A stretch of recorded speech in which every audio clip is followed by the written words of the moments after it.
You are standing before a simple door. You have the key. You have the skill.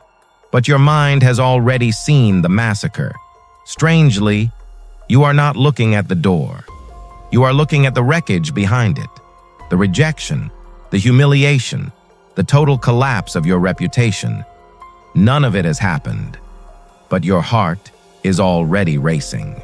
Your palms are already sweating. Your brain has finished the trial. It has already pronounced you guilty. This is the worst-case scenario glitch. It is a biological ambush, a neural coup against your own success.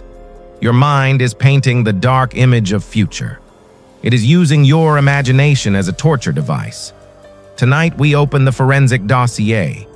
We expose the traitor in your skull, and the investigation begins now. You are offered a massive career opportunity. You feel the initial spark of pride. Then, the cold chill arrives. You see yourself failing in front of everyone. The residue of this fear stops your hand. Your brain is not a tool for happiness. It is a machine for survival. Evolution does not care about your land cruiser. Carl Jung identified this as the prognostic function. The mind simulates every possible death. Critically, the modern world has no lions, but the biological hardware hasn't updated. It treats a missed email like a predator. It treats social awkwardness like an execution. Robert Sapolsky at Stanford documented this mismatch. Chronic stress is the price of high intelligence. You pay this tax with your decisiveness. And every minute you spend imagining failure is a minute stolen from your execution of plan. The mind malfunction is a thief. It steals your freedom before you even speak. You are about to send a high-stakes text. Your thumb hovers over the screen. Suddenly, you see the worst possible reply.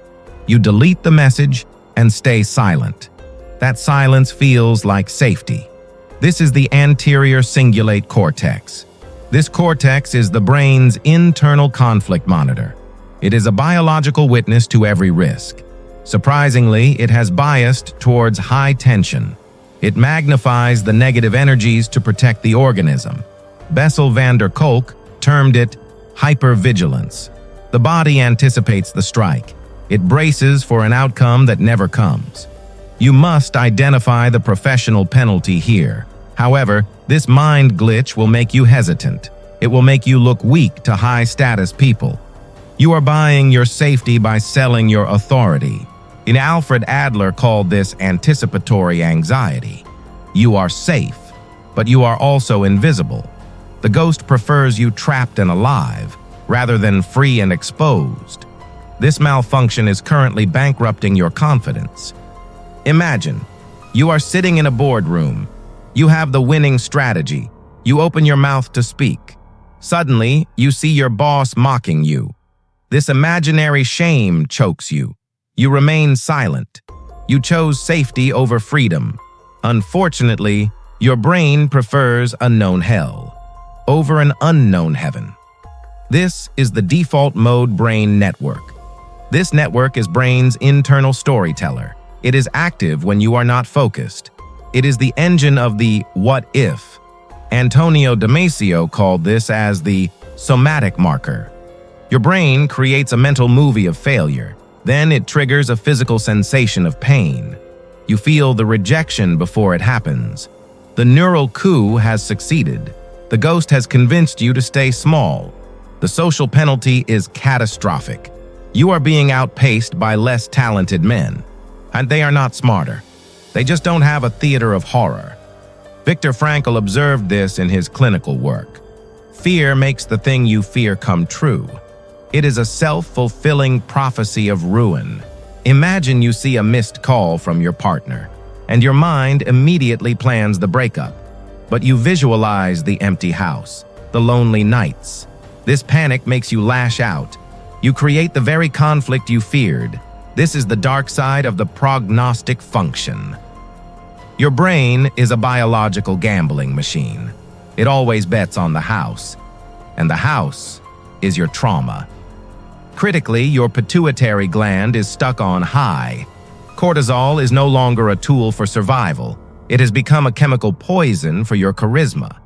Matthew Walker's research at Berkeley proved the link. Sleep deprivation amplifies the neural coup. The pilot is too tired to fight back, and the ghost takes the wheel. It drives you straight into an identity fracture. Jordan Peterson warns of the internal chaos.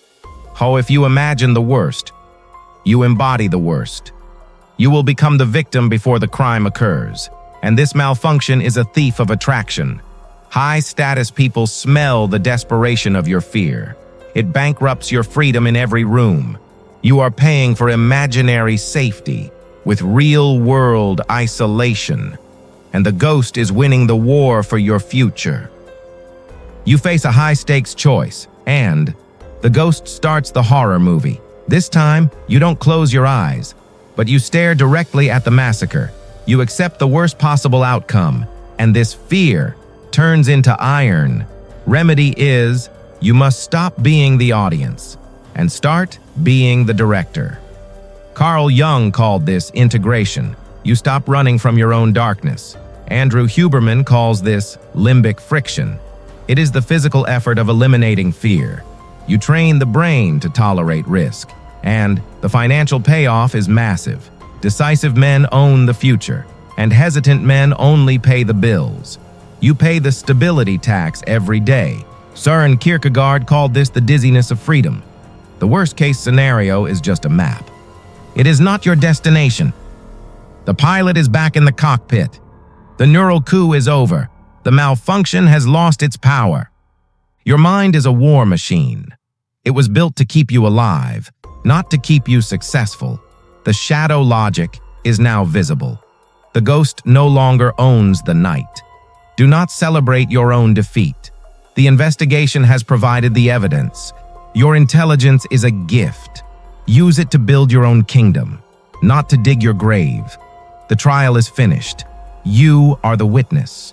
You are the judge. You are free. The dossier is closed.